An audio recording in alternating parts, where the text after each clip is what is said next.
Fizemos hoje um percurso na 445, no trecho que apresentou alguns problemas. Peguei o carro, fui lá desde o início, no viaduto já inaugurado há tempo, no Jamil Dekesh. Vim ali pela Serrinha, belíssima obra, um grande volume de aterro que foi feito para aquela trincheira. E ver a beleza e a grandiosidade desta obra, né? Aquele trecho todo era em pista simples, até eu tenho amigos que morreram ali naquela curva lá para baixo da Serrinha, e ver hoje o avanço desta obra. Lembrando que muitos governadores tiveram a oportunidade de fazer esta obra de duplicação da 445 neste perímetro urbano, que gerou muitos transtornos historicamente à população de Londrina e também dos municípios aqui no entorno. Nós assumimos para fazer esta obra.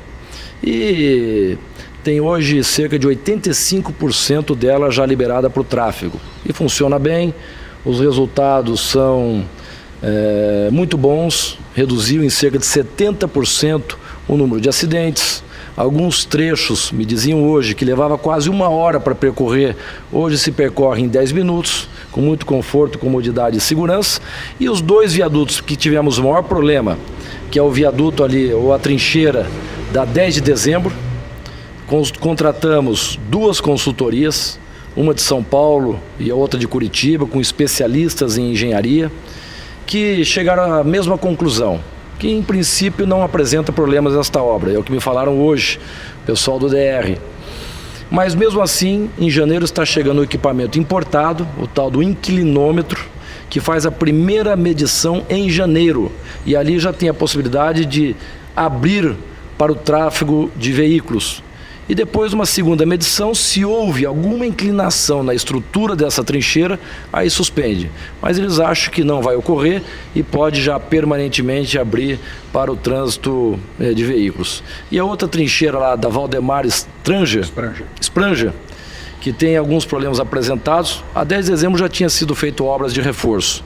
E esta já tem acordo com o Ministério Público, aguardando homologação da Justiça para iniciar as obras de reforço desta trincheira também, como um acordo, Ministério Público, DR, pelo Governo do Estado e também a construtora. Então é assim que está hoje essa situação, e eu vim acompanhar de perto para ver como é que está essa situação. Depois passei ali pelo IML, ver também que o cronograma avançou um bocado, era outra coisa que me incomodava, cada vez que vinha a Londrina tinha essa cobrança. Eu acabava muitas vezes sendo avisado aqui, porque lá me diziam que a obra estava em andamento e estava num ritmo lento, até paralisada num determinado período. Mas hoje já retomou o cronograma, deve se inaugurar o ano que vem, o mais rápido possível, uma belíssima obra. E por fim, fui visitar ali as obras do nosso Cine Teatro Ouro Verde, ou Teatro Ouro Verde, né? Eu assisti muitos matinês e cinemas ali, filmes, quando era criança aqui em Londrina, e fiquei chocado quando eu visitei as ruínas, depois do incêndio no teatro, o material retorcido, e assumimos esta obra também para reconstruí-la. Também está com o cronograma em dia e a previsão é de inauguração no mês de março do nosso Teatro Ouro Verde. Belíssimo, material de primeira qualidade, uso de tecnologia, material cênico, material acústico, o conforto, as poltronas, enfim, tudo ali melhor que se apresenta para um teatro como esse, que é o ícone cultural de Londrina, do Norte e de todo o estado do Paraná. E aproveitar também para dar as entrevistas aqui à imprensa.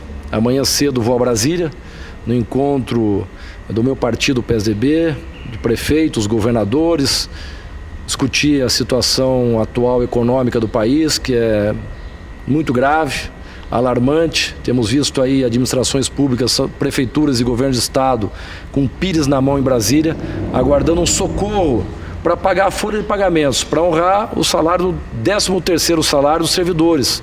O Paraná está tudo em dia. É o único estado do Brasil que deu reajuste ao funcionalismo neste ano, único, todos, 0 de reajuste.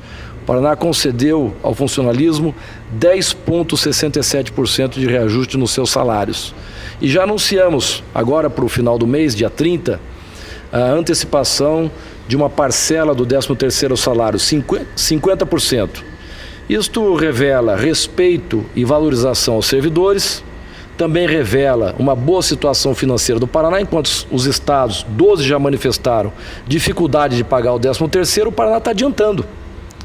E isso também vai injetar na economia 800 milhões de reais, que ajuda a aquecer, movimentar comércio e serviços, que estão com dificuldades pela queda brutal das vendas no comércio.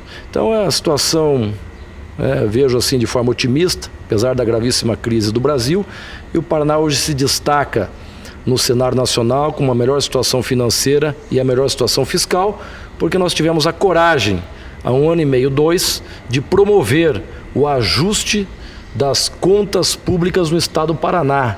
Medidas impopulares, medidas duras, mas essenciais para o futuro do Paraná e para proteger o nosso estado dos efeitos mais nocivos desta gravíssima crise financeira sem precedentes. Governador, como o senhor avalia a votação na Alep do orçamento que não prevê mais o reajuste acordado com os servidores? Qual a análise que o senhor faz?